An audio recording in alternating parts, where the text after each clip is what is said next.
don't sell glass. We sell trust. Okay. And if you're looking to enjoy that multi-million-dollar view that you just purchased, then you want to hire someone you can trust to do a good job. That's why they would hire us. I like the midnight DJ voice. It's the late night FM DJ voice. And I think it just has the ability to just slow the conversation down, let everybody think, kind of digest it. It resonates. Does it feel good? It does. It does. It changes the whole dynamic. Yeah. I use this voice, and shout out Chris Voss, Brandon Voss. If a customer calls and maybe they thought they were getting their install date on one day and it was a different day, or it was leaking or something happened, they called and they're irate. Does this happen often? It doesn't. And just so you know, look at the Google reviews. Okay. It doesn't happen often, but when it does, I just like to take the voice down a little bit, lowers the conversation, becomes more tolerable for everybody, just slows the brain down, and it doesn't feel evasive. It doesn't feel like you're putting gasoline on the fire. Wow. Really well done. Very well executed. I can actually control the way you're thinking just by using my words. Wow. Wow. Tonality's everything. It's everything. Very impressive. I appreciate How that. often do you have to deploy this? Well, in business, or because I use it everywhere. Oh, really? Yeah. Give me an outside of business. I'll give you a perfect example. Please. I was recently going to a Chipotle.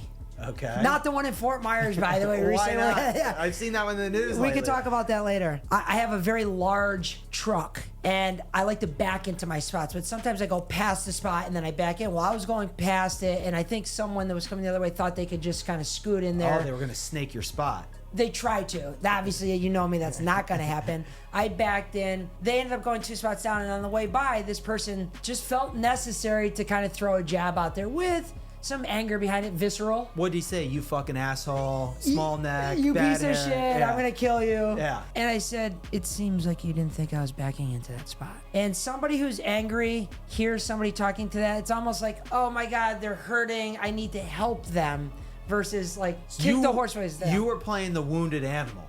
I was appearing to play the wounded animal. Okay. It was the illusion of control. And so I was able to tamper down that anger and anxiety and have a adult conversation with this person. Now, I will do that for so long, and then ultimately it would have to get to a point where it becomes physical. But in my experience using this emotional intelligence, it hasn't got there yet. I'm not afraid to go there, but that's not the first line of defense. Really? I'm trying to foster collaboration, long-term collaboration, and beating somebody's brains in over a parking spot doesn't bode well for business or collaboration. Again, I'm not opposed to doing that, but I'd prefer to stick with the late night FM DJ voice. Okay. Wow. Good explanation. Wow. That doesn't happen to me. I don't get the opportunity to deploy Okay, that. so somebody cuts you off, gives you the horn, gives you the finger. You guys end up pulling into the same parking lot. You're going to a restaurant. You both get out of the car at the same time. Yeah. What's it sound like to you? It's probably nothing. I'm not even turning the head. The finger's going up. I'm just letting it hang there for a little bit. Maybe. Middle finger. Yeah. That's my go-to. I could drive a car without a horn. I don't need a horn. Got everything I need right here. Does your horn work on your car? No. And why? Because I've worn it out. I thought you didn't need it. I don't You need it anymore. learned that you don't need it anymore. Exactly. So the horn was your first line of defense. Correct. I found an alternate means of communication, Which is the that middle finger. That is more effective, by the way. I found. Effective in what way? I think it invokes a greater passion within the emotion. So you're looking to not tamper down their anxiety. You're looking to pick it up. I'm looking for the win.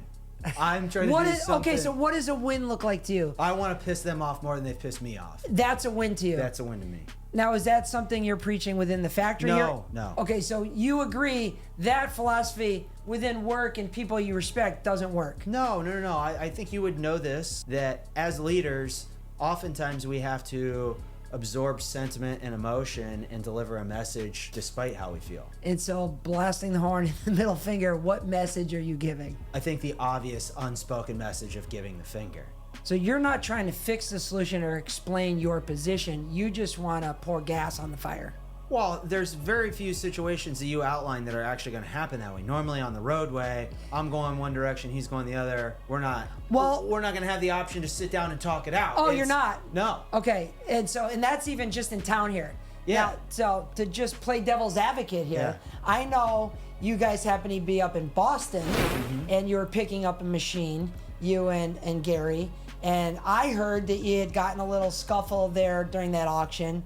Happened to give somebody the finger. I did. Thinking that I'll never see this person again. And it wasn't 2 months later, that person was in this office, unbeknownst to you, taking a tour with one of the leaders. Yeah. And when they were introduced to you, you said, actually, I know these guys. And they're like, yeah, we know you too. You gave us the middle finger at the factory. Yeah, I think that before we go any further, I'm glad you told this story because I think it lends to credibility. Before we go How any so? further. Well, I say what I do and I do what I say. You say what you mean what you say. Yeah. Okay, so don't piss off Bryce because you're going to get the middle finger, gonna which eat is him. a tall middle finger. It looks like Arsenio Hall's middle finger. Yeah, it does. You're going to eat a middle finger. Oh, I'm going to wow. make it stand up. Wow. And the likelihood of that is small. I'm glad it happened. I think that they got the... Obviously, when they were here, they shook my hand. There was no remorse or no ill will, rather. It's almost like athletes, like when they're on the pitch or on the field and they beat each other's brains in, that stays there, and outside there, they're cordial, they're adults. Like, Absolutely. wow. It was a great story. What a small world, huh? What are the odds?